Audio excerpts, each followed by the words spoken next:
It gives me great pleasure to introduce to you this afternoon the Mayor of Greater Manchester, Andy Burnham. One of his priorities is the aging agenda, and I have personal experience how supportive he was when we started up our network. And I'm delighted that he's able to come this afternoon. And may I extend a belated happy birthday wishes to Andy Burnham. He's just become 50 years, and he's now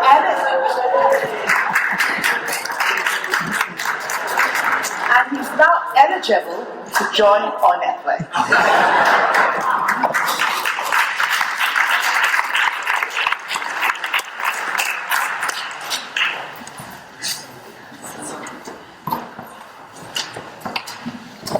Thanks, Andy.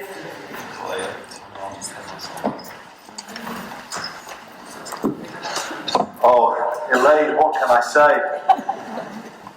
It was lovely, but I'm not sure that's the invitation I wanted today, really, when I walked in the room. But oh no, it's been absolutely wonderful to work with you the last few years. Well, all of you actually. I hope you feel part of a growing movement in Greater Manchester around changing the way society talks about older people, supports ageing, and does things differently, as we love to say here in Greater Manchester. So I'm looking around the audience, I see so many people who've been involved in building this to where we are today. And I hope, in terms of what I've got to say today, is where do we go from here? Having made this fantastic start, having become recognised as the UK's only age-friendly city region, how do we go further? And it is worth a round of applause, because it's an amazing thing, that, isn't it, to achieve that? And that wasn't down to me, by the way. I know Elaine was working with others in the Manchester Ageing Hub. I know many people in this room were doing amazing work in their communities.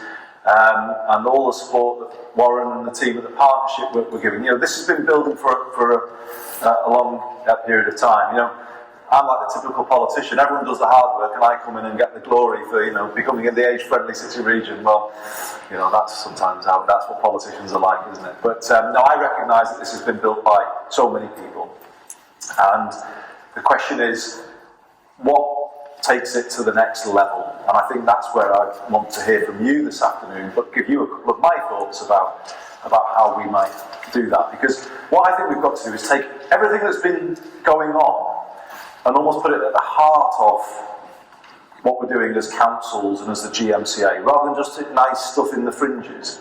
I think you've got to take it to the heart of what we're doing to support people in their communities. Because one of the things I said at the very beginning when I became mayor was, I never wanted to hear the term bed blocker used in any meeting that I'm in. Because what I'd noticed was there was a very negative debate building at a national level about ageing. And always conducted in terms of what people can't do and the problem they may be creating, rather than actually what they can do and what they might contribute. And I do believe we have begun to really turn that around here in the last couple of years. And some of the most positive meetings I come to are meetings that the network is involved in, even if it does make me feel a little momentarily depressed when I'm invited to become a formal member of the group. But I'm rapidly becoming accustomed to my 50s, you'll be pleased to hear, Elaine. I'm embracing my 50s and not letting the midlife crisis get me down too much. So I'm joining the network, and I feel very, very, very, very welcome to join it. So the thing I always wanted to address is where do we go from here? You know, Ambition for Ageing has been a programme we've been running, and obviously the network is what comes out of the Ambition for Ageing project. And for my purposes, I'm thinking about, you know, building it out. So it was wonderful to be at the Science Museum recently, where we had the 53 age-friendly communities of Greater Manchester recognised, and so many of the representatives of them there.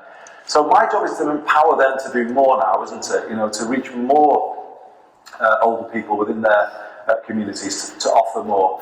So one thing that I am looking at is kind of potentially a second term of devolution. And you hear talk about social prescribing and how come we think differently about how the health service supports people. And one idea that I'm going to be putting forward is I think we need to create a live well service in all 10 of our boroughs, which is a way of supporting people differently other than just treating them as patients, if you know what I mean. It's about funding our community and voluntary organisations on an ongoing basis to run the support groups and the coffee mornings and the walks and every single day. I'm looking at just an idea, but just to throw out to you all today, seeing if I can find a way of funding free swimming for all people of retirement age in Greater Manchester. Again, as a sort of a positive call to get involved in your community. That's nice to see that reaction from some. Because I think sometimes, you know, things like that can cost a tiny bit of money, really, in the great scheme of things. But we don't fund small positive things for people. But we feel it's fine to fund massive costs of prescriptions and medicines and hospitals and all of that.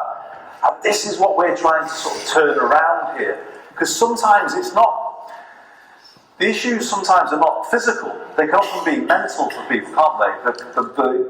The sense of loneliness and the kind of effect it can have on people's life and the way in which it can cut people off and make them feel they can't take part in things. What I'm interested in is if you can create kind of simple support that's there in everybody's communities on a daily basis, then I think that's how we can create a better culture to support ageing in all of our communities. So the first thing we offer people is support. Oh, I'm sorry, I didn't see the delay. Are you okay? You got it? Oh, really? Look at that. Look at the Greater Manchester NHS. Look how good it is.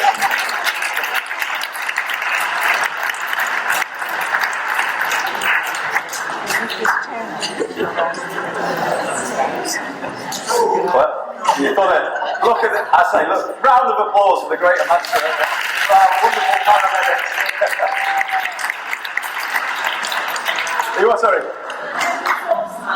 Best response time. I'll feed those in. I will feed those in to the government and say, look, we respond within seconds in Greater Manchester, never mind your minutes. But there we are, that's what I was just talking about, wasn't I? The NHS supporting people better, and a vivid example of it right before our eyes. So that's one idea, that I'd be grateful for feedback. I'm kind of wondering whether we could change the way we use money in the health service. Isn't it better to put that simple, everyday support into people's communities, to get them out of their houses, physically active, spending time with each other, rather than spending lots of money on treating people and all the rest of it? I think we need to do something better with social care as well, though, and I do think we need to sort of continue to talk about how, within the resources that we've got, can we better provide social care by integrating it with the NHS? And that's a big passion of mine. I believe personally that there shouldn't be a divide between social care and the NHS. They should be one and the same. Supporting people through their physical, mental and their social needs as one system. And increasingly I want to sort of keep building that idea here in Greater Manchester. And we are making some progress down that road, but I recognise that it could be more. So I know you're doing great things. Now, was I meant to mention this photography competition? Someone said to me, "Are you all waiting for me to do that?" Now I've left my notes about it at the back of the room, but somebody hopefully will help me out here. I think I can probably help you out a little bit, Andy. So it's coming from the Age Proud event that we had recently, and it's our approach across Greater Manchester to tackling the issues around kind of negative narratives on ageing. Okay, so photography competitions to promote more positive images. That's right. Fantastic. Yeah. And am I officially declaring it launched? You Is that, are. okay. You are. It's launched, everybody. So, any budding photographers in the audience? Young photo? Oh yes, right. Okay. So there's a set of categories, isn't there? Is that right? That's right. And now I'm going to be asked to remember them. In fact, I'm going to come right over here and I'm going to grab a leaflet.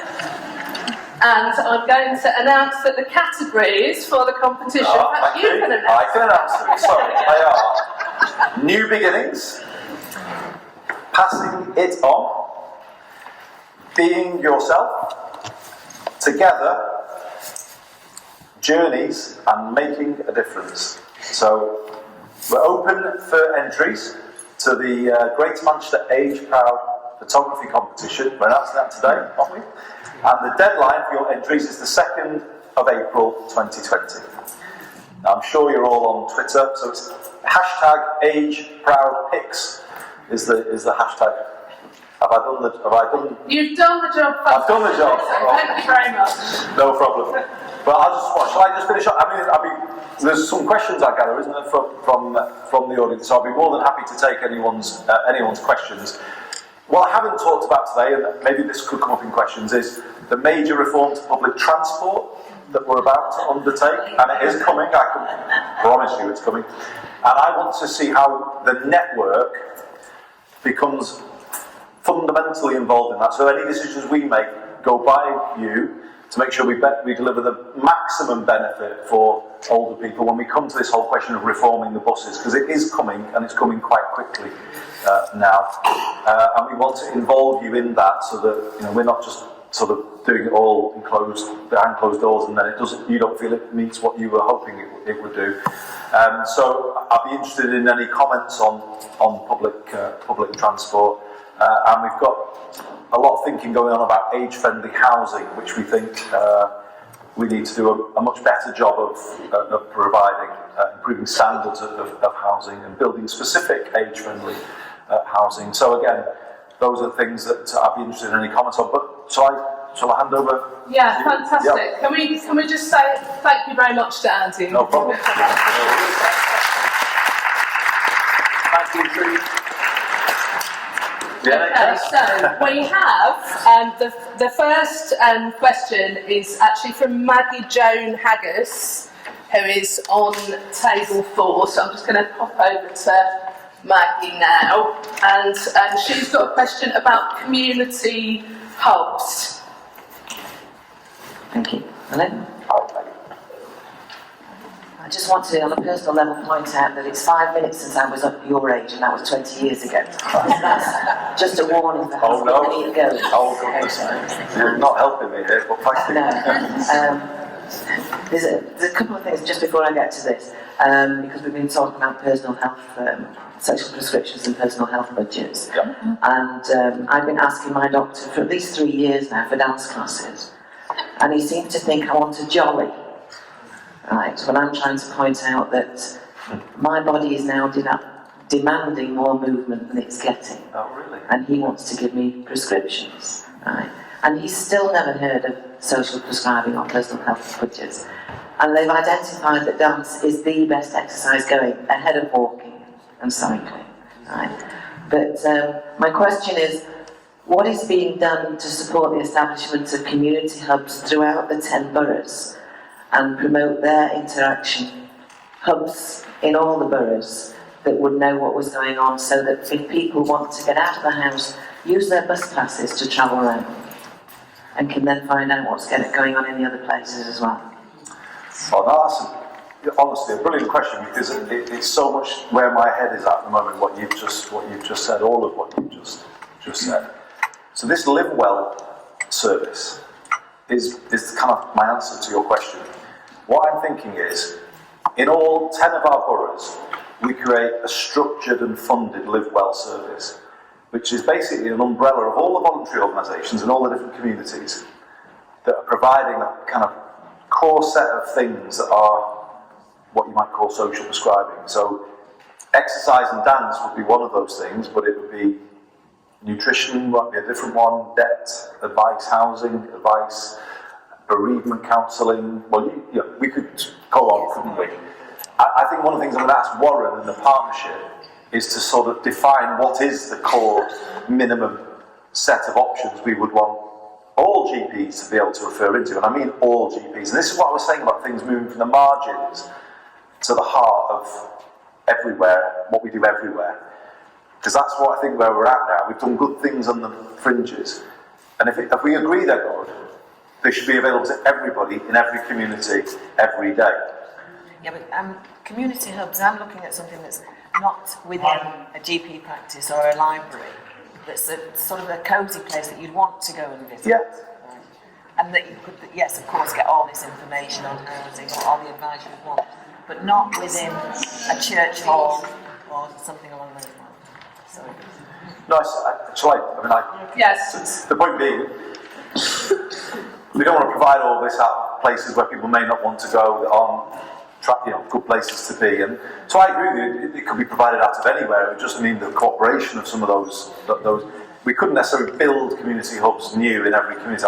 There's no budget for me to do that. What I've got to try and do is see if I can open the doors to venues that might not be being used, that people would want to use more. The way I'm thinking of funding this, though, and this is where it gets more difficult, but you said about going to GP and wanting dance rather than medicine. I'm thinking we should start to cap or even cut the prescribing budget and then free up that money for voluntary community organisations in all 10 of our boroughs to fund them on an ongoing basis to provide alternatives to, the NHS should think social before it thinks medical, in my view. Certainly at that primary care level. Their first thought should be dance classes, not their afterthought or whatever. Do you see what I mean? Because it often doesn't think that way. It thinks medicine first. Finland is funding. Thank you very much. I think if it's okay, Meg, I think we'll move on to the next question, so as many people can have. Just on the bus pass, if I may, sorry. just very, very quickly, you mentioned that as well. We've got the R pass for young people now, which is that we link bus travel to opportunities, free tickets for various things. I'm making a proposal possibly to turn the older people's pass into an R pass for older people as well, so that we give you the free swimming will be part of that, but it'd be like, could I ask the Royal Exchange and all these other organisations to put on specific days events for older people that, as you say, connect people to opportunity, and maybe offer tickets that are older and young person going together to build that intergenerational side of things. So one idea that we are thinking of is making it an R pass, so it's more than a travel pass. It links you to all kinds of cultural and other opportunities and activity as well in the free swimming. So that's an idea we're just putting out there. If that sounds interesting, then we'd be pleased to hear from you about that. Thanks very much. I think sort of moving on to a totally different subject now, we're moving on to housing, and we've got a question from Wendy Cox from Rochdale. Thank you. Hello, Andy. Hi, Wendy. Joy of joys. What can you do to improve the housing conditions of older homeowners? We know the private rented sector are covered by local authority enforcement officers, but the older homeowners who are more likely to be living in cold, non-decent homes. Well, actually, we don't necessarily have any regulatory control over the private rented sector, unfortunately.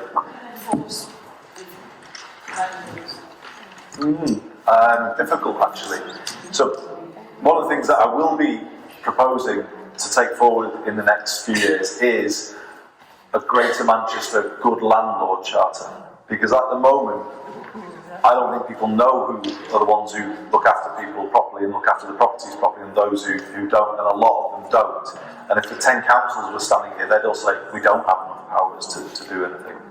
But your point's a slightly different one, isn't it? Is it how do you help people look after and improve their homes? And that's a very interesting thing. I haven't, if I'm honest with you, worked out a specific kind of policy for that, because it would be more difficult to fund owner-occupiers, I guess. But I'm interested. I've just been with the British Heart Foundation, and they run a voucher scheme for furniture and white goods and other things, so that people can get cheaper access to things to improve their home. That's one idea we could look at. there was care and repair was a service, wasn't it? That was that is operated. Some people obviously clearly know it, which is nice to hear. Doesn't operate everywhere, I don't think. And I think they're a really important service, to be honest. And I wonder whether we could give a bigger role to care and repair. I don't know if Warren, did you talk about living well at home, Warren, as a initiative that we've got, which we are thinking about, aren't we? Yeah, I mentioned a bit about the whole gamut of the care programme and the part, the elements that relate to the home in terms of the better careers, quality of care and home as well. So I referenced it, but you can also say a bit more. I will do. I think that does relate to the physical environment of the home. And we have been working with the fire service to do safe and well checks, but we think they need to be refocused a bit more onto the physical condition of the home and less to the sort of individual behaviour of people. Do you know what I mean? So that's an opportunity where we kind of use the fire service to identify people whose homes may be posing a risk to them in one way or another, and then bring in the likes of British Heart Foundation or Care and Repair to sort of help take away some of those problems. But no, it's an interesting thing, and I clearly need to do some more thinking about it to give you a proper policy that you might be able to support. Okay, thank you very much. The next question is from Freddie Greenmantle. Hi Andy. Hi. With all the building of flats, pedestrianisation and biking solutions in the city centre, how can you guarantee older people's needs, mobility for all ages, and experienced opinions will be listened to and will be recognised at an early planning stage when these architects sit down to plan these wonderful buildings? Buildings must be age-friendly. And the city, I am already unable to go into the city for various reasons, including parking, curbage. We want experienced older people representation of planning, not a token older person, and there isn't anybody at the moment. Okay, that's a really good challenge. I mean, a lot of this is done by the local authorities, which I don't, the planning process for buildings and new estates or homes is done by the 10 districts, and they will often say to me, hang on a minute, we do that, you can't, and I can't necessarily interfere in that side of things. But I am funding at the GM level the cycling and walking network that Chris Boardman is responsible for. And don't see that purely as a cycling network, because it's not. The walking side of it, and he would say it himself, is as important to us. I think one offer I could make is through Elaine is to say to this network, if there were a number of people who wanted to be consulted, because these schemes haven't really hit the ground yet. They're coming through in the next 2 to 3 years. We think it's really important that there is input from people on the design of those schemes, and actually to kind of address directly what you're saying, start to get tougher on pavement parking, because I don't know if people in this room think that's an issue, but I think it is. Now I might make myself quite unpopular if we start going putting tickets all down cars. But maybe we need to start doing that, because cars have got enough space on the road. Why are they taking the pedestrian space as well? And Chris is looking at, and I already say looking at, but we're thinking where we're making investment on the B network, we are thinking about putting in curbs that are so high that you can't pavement park anymore. So I know you might think it's all for cyclists, but genuinely it isn't. If we design those things in a certain way, we could design out pavement parking, but we are asking the government actually for powers to start ticketing cars that are pavement And parked. that's a problem throughout Greater Manchester, in the small streets, and where I live in Wally Range. I walk round the block, there's crumbling pavements, there's bins on the street, I have to walk in the road. It's very dangerous, and it's not just older people with buggies, Yeah. It's awful. But my original point was about getting an older person with experience to get into the right beginning planning, to get that voice in there right at the beginning, because consultation doesn't often mean what it says. It's usually, here are our lovely plans, have a look at them, and they've already made their minds up how it's going to look. I want us to be in there right at the beginning, asking us what will make it safe for us, disabled, older people. That's a very, very powerful point. So, as I say, I don't run the planning process at the very local level, but what I can do is take your point to our 10 councils to say, well, maybe the network could actually say to me, here's our call, could you put this, and I'm more than happy to do that. But I think we probably could involve you more at a GM level through Transport for Greater Manchester, because we are planning transport improvements, and I mentioned the buses.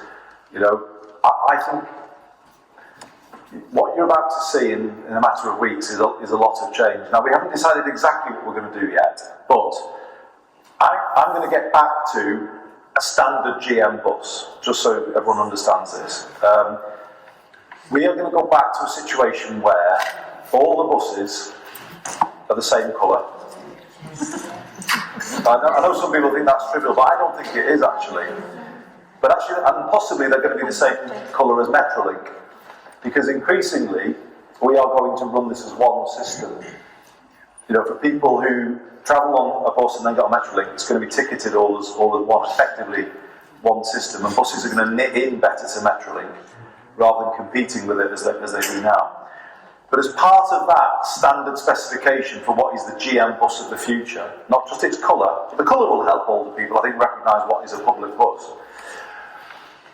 We need to involve you in the design of those buses, the quality of the announcements, you know, the visual display inside in terms of information that would be helpful, or indeed the display on the bus stops, you know, next bus due in X minutes, that kind of thing. The ramps, or the way in which the bus, you know, because they are inconsistent at the moment. So I can't speak for the councils on planning in the communities, that you would have to raise that with them, although I can facilitate that. What I can speak for is Transport for Greater Manchester, which is my responsibility. And I am more than happy, not more than happy, I will, if you want it, I will set up a kind of a working group of this older people's network to be a standing reference group on bus reform in Greater Manchester, so that you can, before decisions are taken, comment on decisions and influence them, and hopefully we get them right, and we don't end up in a situation where we spend a lot of money and then you say to us, bang on, we wouldn't have done it like that. So if that is of interest, Elaine, that's a direct offer, and I'm more than happy to make sure that is put in place.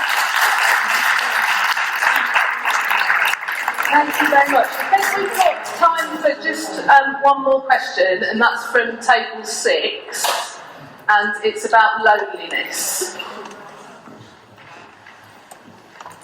We're wondering, Andy, what we can do about helping people to help themselves with loneliness. And part of that is making sure they know what's going on. Yeah. Because so many people are isolating themselves, because they feel intimidation about going out. But if they knew that there was something available in the area, they'd be more likely to get involved. And it's a repeated refrain that we hear, people just don't know what's going on. There's some fantastic work being done by Talking About My Generation, my colleague here, Chris, and printed newspapers, printed news sheets, things that actually get through people's doors are so important. I hope this isn't a rude question. Can I have a show of hands on this? How many people use social media or apps? And how many don't, just out of interest? Because often we hear that older people won't, but clearly a clear majority do. And of those who say they don't, do you want to, if we provided more training on how to use it, or do you just don't want to? More training. Pardon? More training. More training. Would people want that if we were to? Training, it's about the expense. Sorry? It's about the expense. The cost of it. It's using social media to Yeah. And some areas do have free broadband. Free Wi-Fi and broadband, yeah. And some don't. So Yeah. maybe that would be. The reason I asked the question was because we often have this debate about how do we best inform people, and it could be the old way that but often if you put things through people's doors, they don't necessarily need everything that goes through the door. What you've noticed from going out, what you've got here, you've got a lot of people that said they do use social media, but you've got a group of incredibly enthusiastic, motivated people. The ones who are really socially isolated would never come to something. That is the point, of course, isn't it? The people that we most want to help have no idea that this meeting's taking place, they've no idea even things in their locality. One thing that I think is something that we might need to really build out is, again, this is where we need Warren's help. We've done a lot in the last few years on this terrible culture of 15-minute visits. I was saying about making social care better. Well, one thing that Greater Manchester has done is moved away from this sort of slapdash 15-minute visit, in an hour. And Wigan, in particular, have introduced something called well-being teams, and I think they're still. Am I right, Warren? Are they still operational? And the people who are running those teams are encouraged not just to go in and check on Mr. Jones and go again, but to knock on the doors of the neighbours and say, look, he's a bit isolated. Does anybody in the street would take him to church on a Sunday morning? Or is there anybody who would go to the pub once a week? And I just think there's an interesting thing here about how do public services build social capacity around people who are clearly isolated in their community. Do you know what I mean? And I don't think we think in that way enough. Public services think, go in and help and go again. They don't think enough about how can I build a network of other people who will help when I'm not here. And that might be one answer to what you're saying. But I also think the social prescribing thing is another, the live well service idea. Because I don't think you combat isolation if it's like, it's once a month every third Tuesday. I don't think that works if I'm honest. I think it works if it's every week, or preferably twice a week, or that's the level of what you need, isn't it, if you're to combat social isolation. Yeah, I suppose it's that people want different things as well, so you want things going on all the time. Sure they do. Understand that they can talk, that's really kind of linked into that as well. Absolutely. I've been thinking a lot about this, because we had a discussion about dementia care at one of the events at the Museum of Science and Industry. And I've really come to the view that the best form of dementia care is to allow people to do what they loved doing when they were younger. I mean, dancing was mentioned a minute ago. But there's other, it might be fishing, it might be whatever. It might be walking football. We've not mentioned we're the host of the Walking Football World Cup, have we yet today? Well, we are. Do you know that? Any walking footballers in the... I'm impressed. Okay, yeah. Well, get your name, the squad selection's taking place soon, see. But no, I've kind of come to the view, and I've thought a lot about these things over the years. The best dementia care you can give somebody is not leave somebody in a chair in a room looking out the window. The best dementia care you can give people is connect them to what they loved to do. It could be music related, it could be sport related, it could be educational, painting, arts related. But you want a wealth of those things going on, don't you, in all communities. And really localised. And I think the hub point is an important point, because it can't be borough-wide. Because if it's in the big town in the borough, or I live in Wigan area. If things just go on in Wigan and Leigh, you will leave a lot of people out unable to take part in those things. So I understand that very well. But what you would want to do is get to a situation where we fund some of our voluntary organisations to move around the different localities of boroughs and provide activities in all places on an revolving basis, all week, every week. So I'm really focusing on this actually now, and I think this is a big part of the next stage of Greater Manchester's journey. As I said, we've got good stuff. We've been thinking about this, and we know what we want to see. The next bit is, can we get our public services to fund it and structure it so it happens everywhere all the time, as opposed to if you're lucky if you live in one place. And I think that's the answer to the social isolation. We've got a thing called Park Run. It happens at 9 o'clock on a Saturday morning, and it's a simple but quite amazing thing, where people can just turn up and they meet people from different backgrounds. Everyone goes for a 5k run, and it's a lovely atmosphere, fantastic. Now, have we got any park runners? I know I've been asking all this. Oh, I knew you'd be, Sarah. What don't you do? Is it? To do 5K. Isn't that a great thing as well, that 5? Yeah. We wear a blue t-shirt at the park where we don't run it, we walk it, we jog it, do whatever you want, and people come that have the cancer, they see the t-shirts and they can run because perhaps we don't want to run. So they walk it. So don't be run off by the run. But that's my point. Some people probably are. Yes. And I always look to you for solutions because you're big on. International Women's Week on March the 7th, there's park run nationally trying to encourage more women. So there'll be women wearing purple and at your local park runs to encourage you not to run, to walk, to jog, to skip. But why don't we have park walk though? Why don't we create a park walk in Great Manchester where We do. Just walk in the back. But that might again get through to people who know. Do you know what I mean? And the thing about park run is you can find out about it wherever you are, can't you? And in Middleton, they have weekends, and it could be a dog walk for somebody or half that length, or only a small walk for people that can't walk very far. And that's it. And then at a church, I know they have every month an old film in the church, and it actually gets filled with people that come to see it. So nothing. Yeah. You get a cup of tea and a cake, which is, things like briefing camp. Yeah.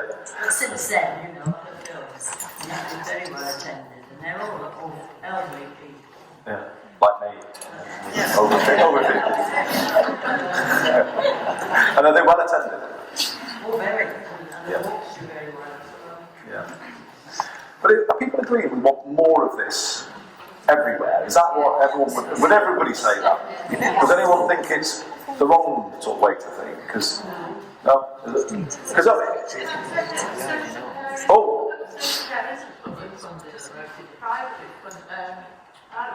So they won't do any of this extra stuff unless the people. Yeah, I mean it's mixed, isn't it? There's some public funded. It depends on your circumstances, of course, doesn't it? So it depends on people's means, but it's a mixed situation, isn't it? But yeah, I mean, I think. I mean, I will keep arguing for this. We need a fully, in my view, fully publicly funded social care system that's fully part of an NHS that thinks more prevention and social before it does medical. That's the 21st century NHS for me. As long as I'm in politics, I will make this point. Until we have an NHS that supports people with dementia as well as it treats cancer, we won't have a 21st century NHS.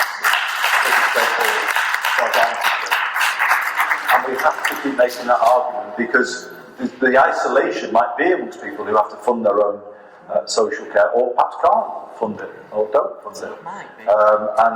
Yeah, that's such a massive point that you've just raised. So, as ever, it's uplifting to come to a Great Manchester Older People's Network. I think that's all for questions. Yep. So thank you ever so much. You're welcome. The points that you raised today were really reflected through the whole of our discussion today. So it's really good to hear that you're kind of on board with lots of the same ideas and the same things. So thank you very much. So the transport thing is a very real thing. We've got Ben from Transport for Greater Manchester here, who will James, sorry. I mean, see too many people in the course of mine. Sorry, James, I didn't know you were talking. See what happens when you get old? Oh no, sorry, that's the wrong thing to say. Have I said the wrong? Have I done all my good work now? Elaine, sorry, I will consider myself. Hold on. We're going to take that idea away around the reform of buses because I think it's absolutely critical. How we take up your point about planning, I don't know, but we'll have to think more about that. But I do think you should meet Chris Boardman and his team. I really do, because that money is going to go into Greater Manchester. Pardon? I'm ready. Okay. Make a request through the network, and James will sort it out. But I think, has Chris Boardman ever been to a meeting of the network? No. He hasn't, no. So that would be a really positive one for the future, I think. Well, we can arrange that, can't we? We will arrange that. So There is a meeting in the site for project on the 10th of March, which I'm probably aware of. Right. I think it's a public meeting Okay. 10th of March, is that? 6:30, 10th of March. Okay. Site for Chris Ball. Okay. Not just with the, it's just an open public And meeting. it is for people who are interested. Yeah. Sorry, As you're coming to the end, and there was a lady who did talk about communication, I want to leave you right at the end with this question. All these wonderful things that you have in mind and people are working on and involved in, the percentage of people over the age of what, so, take 70, who are aware of what you're doing, what we're doing, is quite low. Yep. So my question to you is, and I want to leave that with you at the back of your head, because I don't think you can answer it at the moment. How are you intending to communicate all these wonderful, interesting ideas, plans that we have, provided we can fund them? How are you going to communicate them to the people who are sitting there at home on their own this afternoon and don't know what's going on? Yeah. That's the lot. Afternoon, right? So it's a good challenge. It's a really good challenge, actually, and I think the same point was made by our colleagues from the ambulance service. That's why I asked the question about levels of use of social media, because people often assume that old people aren't on it, but it is clear that a lot of people are on it. But I think what we've created, I mentioned the Art Pass for younger people, that has a website of opportunities linked to it. And I think, even though that might not be right, that might be part of what we need to do. You know, what is happening for older people across all communities on an ongoing basis that people can access in a quite simple way through a single sort of app or something like that. Now, I know that's dangerous in some ways because that might exclude some people, and it can't just be that, so I wouldn't say it could just be that.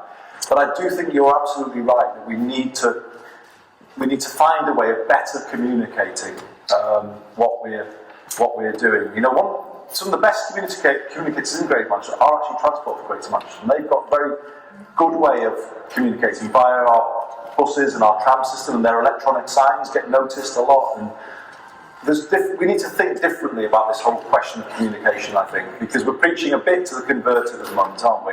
And we need to reach those people that were being spoken about before. So I'm going to take that challenge away, and I think we need to come back to the Older People's Network with a better answer about a mass communication system that is very focused on older people, that helps them connect with something positive in their community that might combat loneliness, and I'll take that away as a challenge if that's okay. Thanks very much, Andy. Okay, no problem.